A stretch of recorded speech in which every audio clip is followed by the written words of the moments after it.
Welcome, everybody.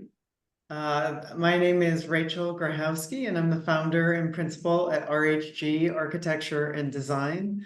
We focus on residential, commercial, hospitality, and wellness projects. And today we're going to talk about the spirituality of design, design as a wellness modality and expression of interconnection. I first want to mention that the Wellness Architecture and Design Initiative prepared a white paper titled Pathways to Wellness Architecture and Design, where it identifies spirituality and spiritual architecture as being an effective modality towards wellness and well-being. It breaks down the primary elements of spiritual architecture into simplicity, sacred geometries, thin places, and contemplative spaces. But our focus today, as I mentioned, is the spirituality of design. So the similar elements, but kind of taking it a little bit further. And now, Anna, would you like to introduce yourself? Absolutely. Welcome, everyone. We're very excited to share all these incredible ideas around spirituality of design. I'm an architect specialized in wellness, luxury, hospitality, and sustainable design. I also have a background in psychology and alternative medicine, and I'm the principal at Kalan Anna Design Groups. And I also co-founded Ancestral Handmade Hotels, a regenerative hospitality brand that is rooted in ancestral wisdom, artistic craftsmanship, and cultural heritage. So we're very excited to be here with all of you. And let's go with the first question we have because we have so much to cover. There's so much to say about this topic. So Rachael, I'm very, very excited to hear everything that you have to say about the spirituality in design. What does it mean to you, especially in the context of wellness architecture? Yeah, thank you. You and I have talked about how broad this topic is and how personal it is. For me, I started investigating the spirituality of design just by sort of a survey when I was quite young, studying different wisdom traditions, indigenous cultures, the yoga of design, as I often say, psychology and philosophy, and have come to this belief that design is actually spiritual. That the way in which we approach projects, the questions we ask the clients, the land, are part of a spiritual experience, and it's an exchange of energy between humans, between the earth, between materials. So we actually, as at our studio, we've got like 15 different areas that we focus on in design and spiritual. And it's kind of a weird thing for me to put down 15 elements because it is so intuitive. I'm just going to kind of mention a couple because obviously 15 is just a tremendous lengthy list. One of them is honoring the history of place. So really questioning or looking at the history of the peoples who have lived on the land, looking at the development or the changes in the land over time.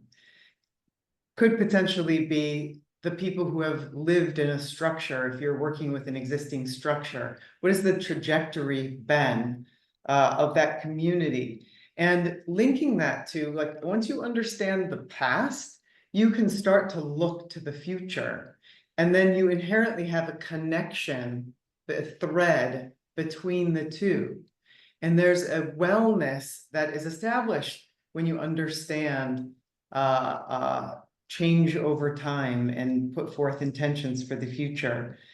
Second one would be comfort and stillness, and this was kind of referred to in the white paper as well. A lot of times it's in the stillness that we're able to connect to our own body, right? Our own essence, our own intuition.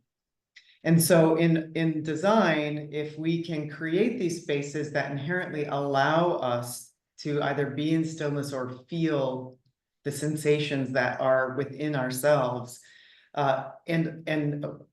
notice them. Like, I think awareness is a fleeting skill, I guess I'll say.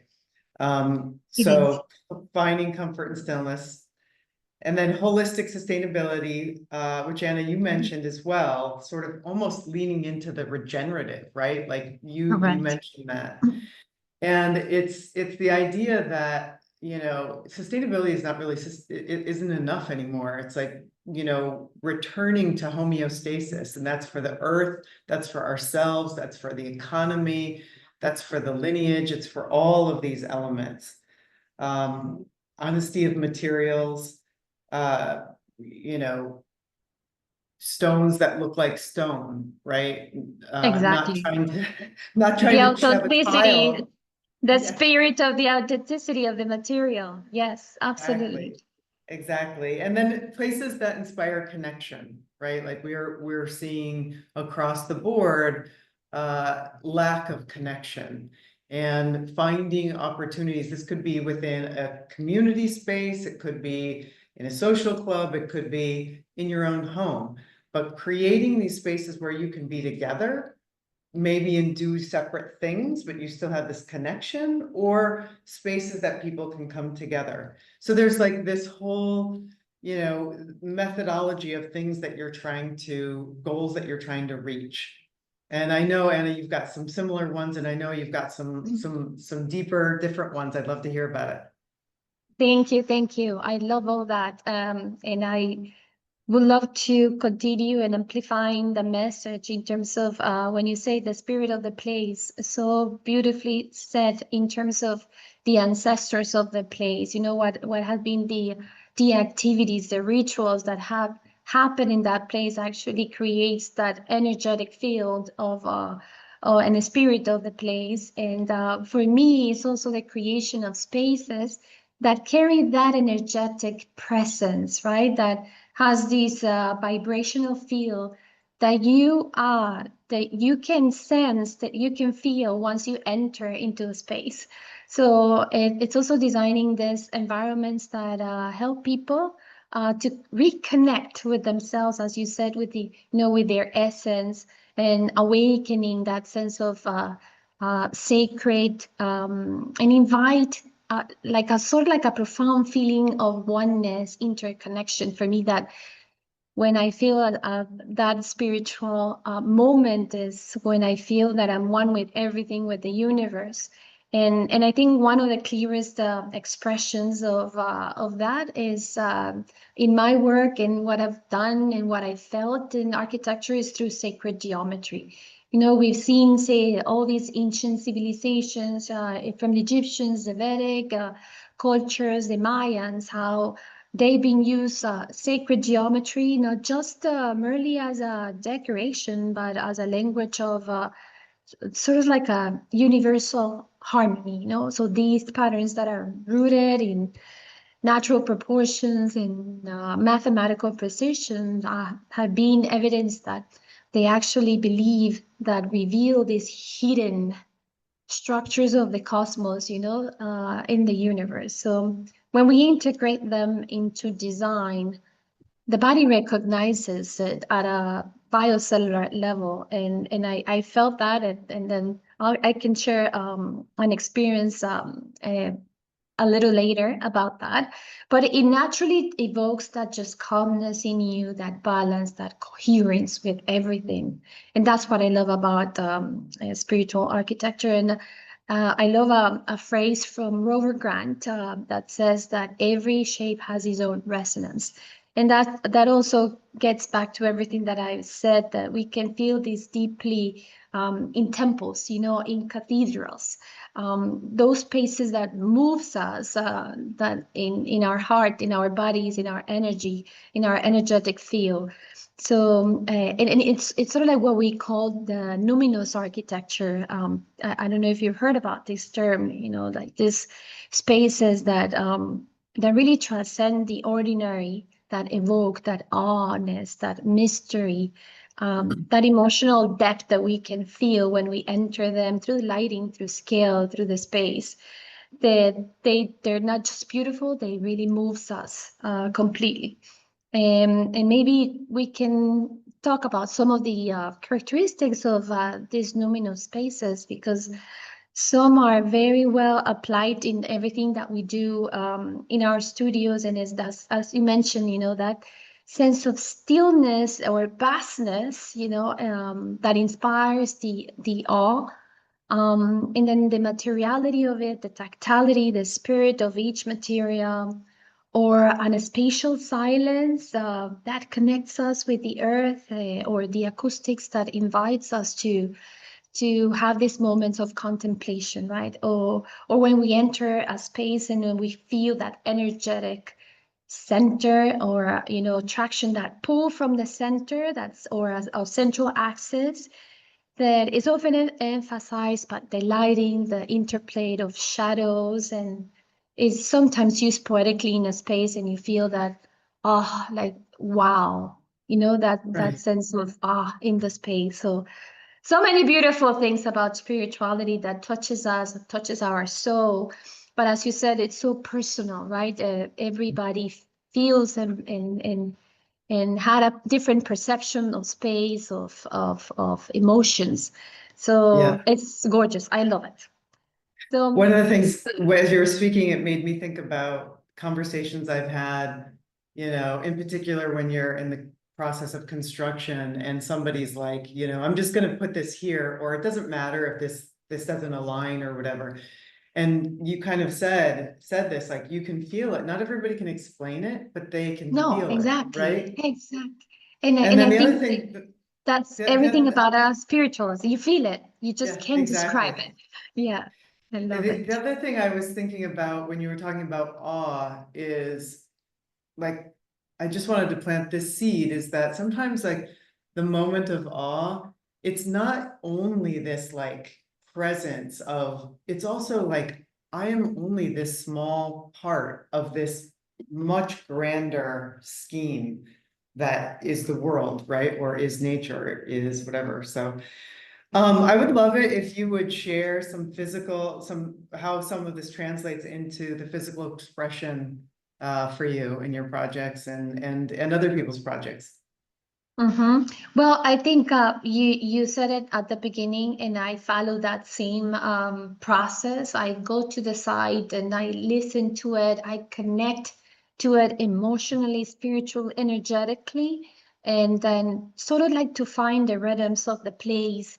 Where are the biggest concentrations of energy? Where do I think are the portals of that space? So before sketching anything, I really have to have that sense of connection with the elemental energies that live in that place, which is actually what I'm doing right now. I'm in Costa Rica and I'm having that experience with this land that is sort of like the womb of the whales and dolphins coming here to give birth.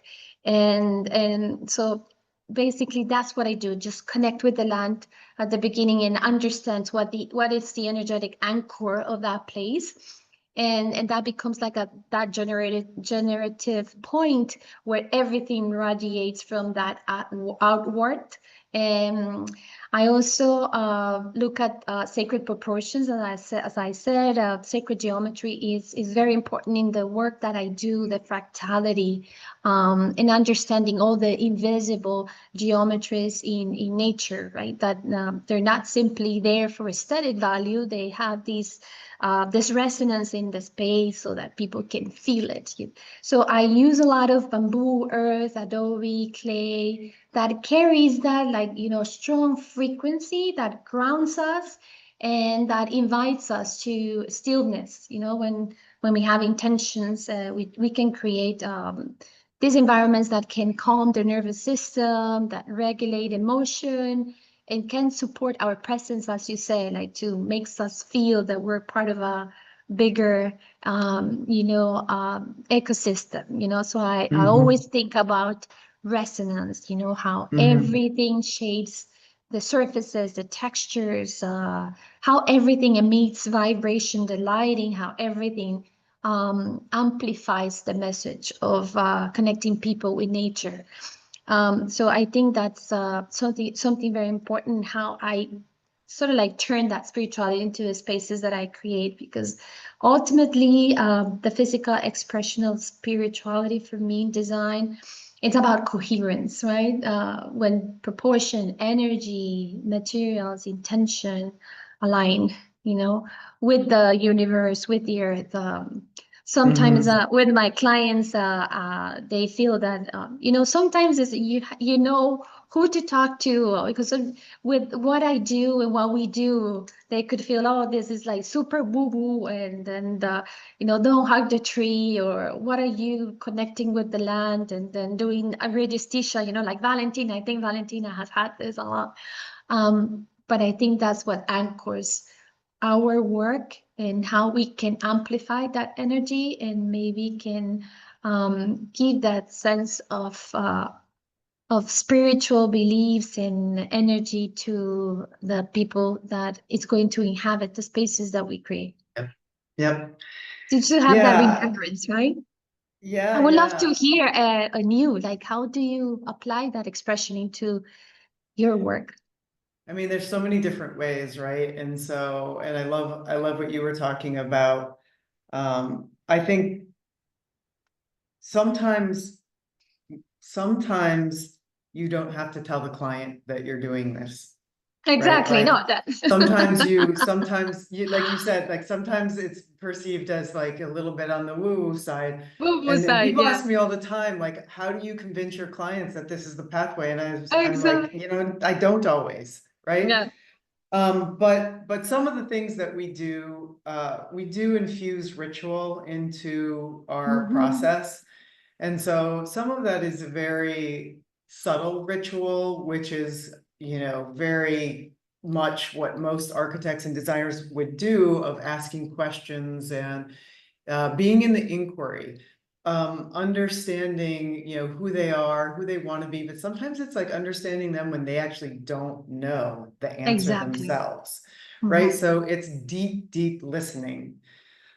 We also, from the ritual perspective, um, encourage our clients to embed their own intentions into the structures. So whether they write them on the building, on the subfloor, or in the walls, or write a little note and tuck it away, we invite them to start to Mm. see what their world could be like, or the way, you know, uh, the way it could shift because of the experience they're going to have. Now, that might be for a commercial client, or it might be for a residential client. They may be making wishes for their guests, or for the success of their business, or for the growth of their family. And I think when you set intentions, they live within your soul forever. And when they come Exactly. to fruition, then you look back and you inherently understand that there's something bigger in this world that's working to cultivate our biggest wishes and dreams. And so we embed that into the architecture. Um, and the process, because again, I think the architecture, the design is a part of it, but the process is the other part. And in creating true regenerative, it's the process as well as the result, right? Correct. Multisensory, I think that's another element that we try to experience or bring into a project. You know, out of the senses, the sense of smell has the longest memory, right? So it probably goes past our lifetime, right? But if you create a pathway, a breeze through your property, and maybe you've got lilacs outside, and in the spring you can smell the lilacs coming through, and it reminds you when you were 3 years old at your grandmother's house, like there's this sense of calm, this peace. Maybe it's the breeze off the ocean, or the sound of the creek that's passing by the house. And so bringing in multisensory elements that are relative to the client, or the culture, or the community that you're servicing, is really an important part to physically embody in the design process. And then you mentioned this too, the importance of craft, and you talked about it in the materials of the earth. I also think it's about the material, the introduction of the client to the maker, the Uh-huh. understanding of the love, passion, commitment of each of the members of a team to bring something to fruition, right? Mm-hmm. So when you can see the joinery in the wood, or maybe they know where that material came from and how it was harvested, right? Looking at going to see the amount of detail that goes into creating the millwork. There's so many points at which maybe it's even like a piece of artwork that's hung on the wall, but helping the client and the end user understand that just like when food is cooked with love, it tastes better. Of When course. architecture and design is created with love, and it is, then it's better. It's more beautiful. Has a higher resonance. It has a bigger connection. So Beautiful I. said. I love it. I love it.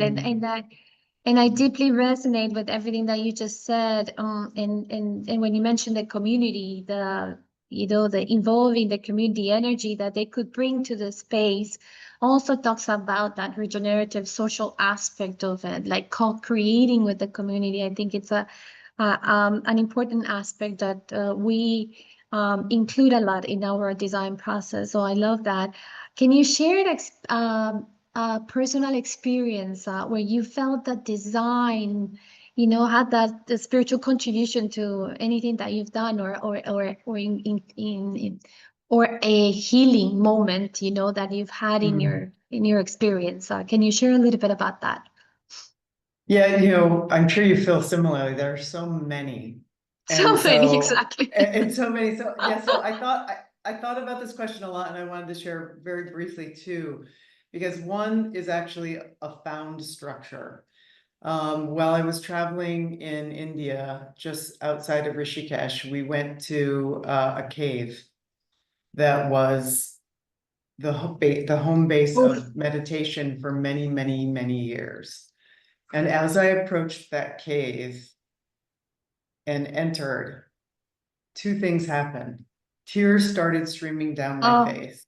yes. And I had no awareness as to where that was coming from.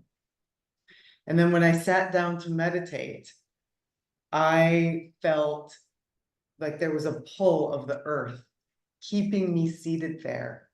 And I could Wow. understand why people had meditated for, months in that spot, years in that spot. And of course, Mhm. continuous meditation was happening forever.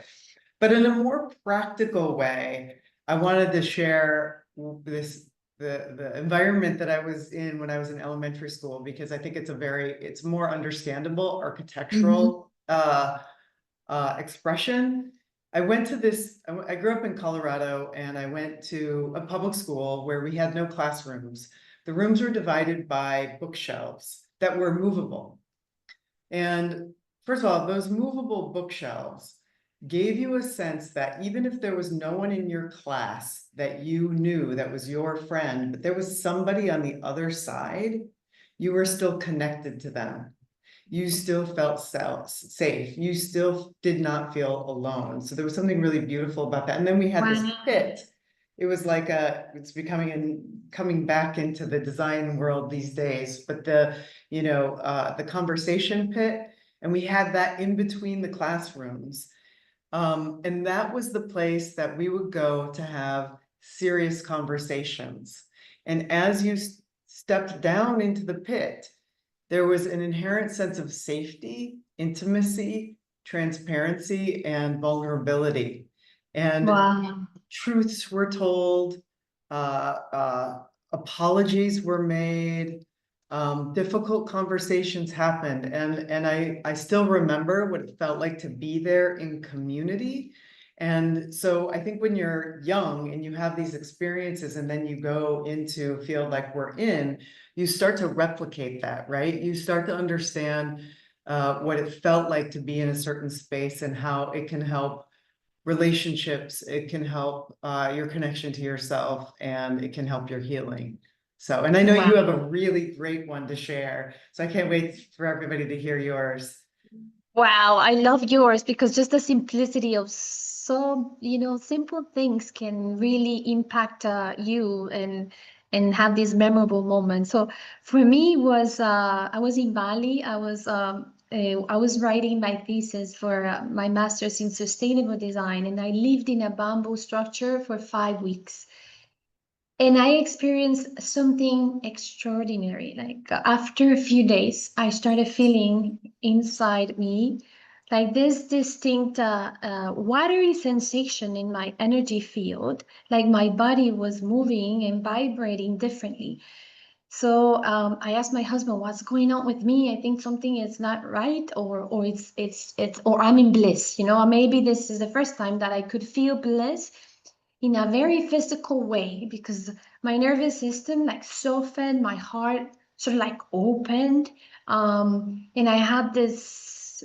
It was such a weird sensation, but beautiful sensation. So for me, that was such a spiritual connection with the material, with being in touch with nature, not having ACs, nothing. So it's sort of like the resonance of the space really got into my energy, and the architecture itself was communicating with me.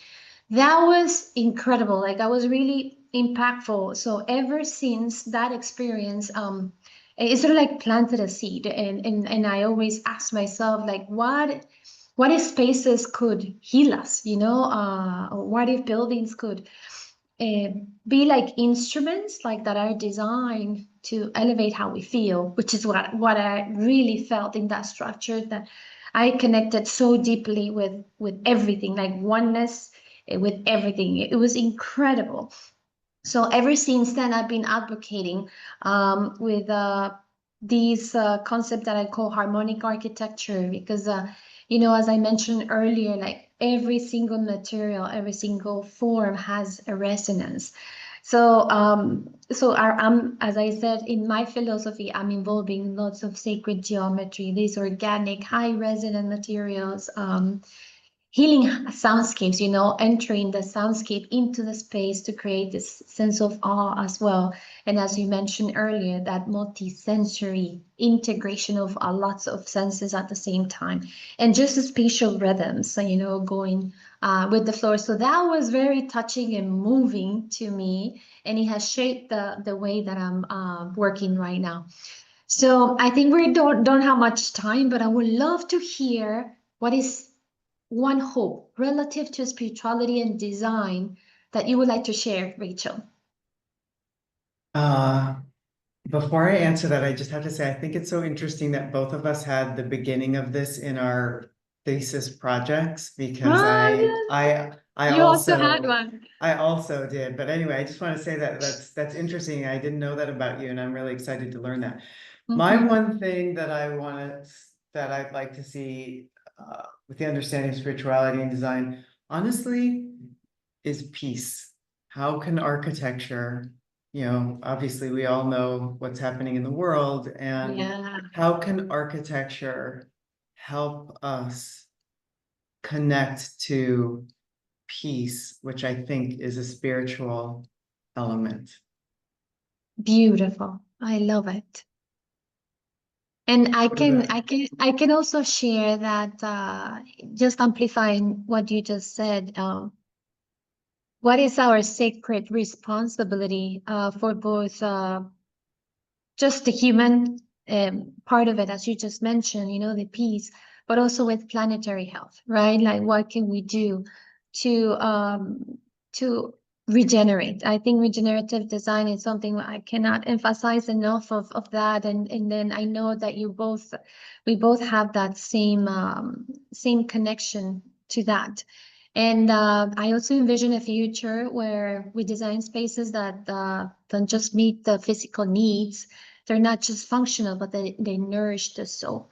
And in terms of hospitality, where I worked on, I see the future of hospitality that is more emotional. You know, that now that humans are more awakened, we're going to start to feel more emotional experiences. It's more vibrational. We're just going to start feeling more what what the structure emanates to us. So maybe start seeing resorts that move from the consumption of experiences to create sanctuaries of that connection with the earth, with the universe, with everything in oneness. And then for me, moving from static buildings to maybe create like breathing, healing instruments through the architecture that we create. Spaces that really regulate our nervous system and restore, our calmness. We are in this firefight mode all the time, so hopefully our architecture can continue doing so great things as the temples and ancient architecture used to do in the past, but that have been lost through the years. Yeah, it's Um, returning home, exactly, returning home. exactly. And so do you have anything? Because I think we're 1 minute. Yeah, I don't no, know. we're So good. I don't know if you No, want it to was open the really, space for questions. uh, There's so much to say. I mean, yeah, I think we're at our time, but I really enjoyed talking about this with you, and I hope likewise, everybody Rachel. else enjoyed the conversation as well, and till next time. Yes, thank you so much for joining. And if there's any question on the that you would like to share? I have a question, if it's possible, if time allows. Hi guys, I'm Kailash. You know me. Um, I found it really interesting, and you're kind of speaking to the converted in what you were saying. But one of my questions was about measurability, because you have things like the BREEAM standard, LEED, the well building standard, and so they all kind of measure the quantifiable stuff quite easily, things like air quality and carbon footprint. But when you get into like for the well building standard, for example, when you get into the mental health aspects, the mind aspects, it's harder to measure the success of a project. So how do you do it? How do you prove that your stuff makes a difference? I mean, it's mostly empirical data, right? Like it's like people's stories of uh their experience in the space. You know, just as an example, having had people share that they feel more calm when when they're in that space, or that Exactly. they're aware that they've started to connect with their family different or their friends differently, or, this, quite honestly, the success of a business, the longevity of the business is often a result, or not me, I want to say a result, it's a relationship to the holistic nature of the design, the service, the cohesiveness of all of it, right? So it's not, I actually find in this particular area, the idea of like measurability to be maybe it kind of makes it more academic, and it's not academic, it's emotional. Exactly. I cannot agree with you more, Rachel. And just to amplify that message, also, it occurs in the spaces that we go, and then business that don't prosper. There's a blockage energetically on that space. And then when you go and do the, move the energy around, immediately it starts to bloom. And Valentina has lots of from our group has lots of stories about that. So it's experimental, but I have to say, Kayla, that I'm very interested in science, because I'm studying a lot. Dr. Abraham Karim. I did the foundation course of him in biogeometry, and I'm very interested to learn what people feel in one of the spaces that we create with sacred geometry. So what we're doing is like we are measuring resonance of materials, and then we're going to partner with musicians to create soundscape in our spaces, and then through biometrics, maybe connect someone, you know, in one of our bungalows that we're doing in our brand in Ancestral, and really see what's the impact on the structure in them, and then measure what they're feeling, you know, try like see, sort of like an experimental activity that we're going to do once we have our first prototype built. Cool.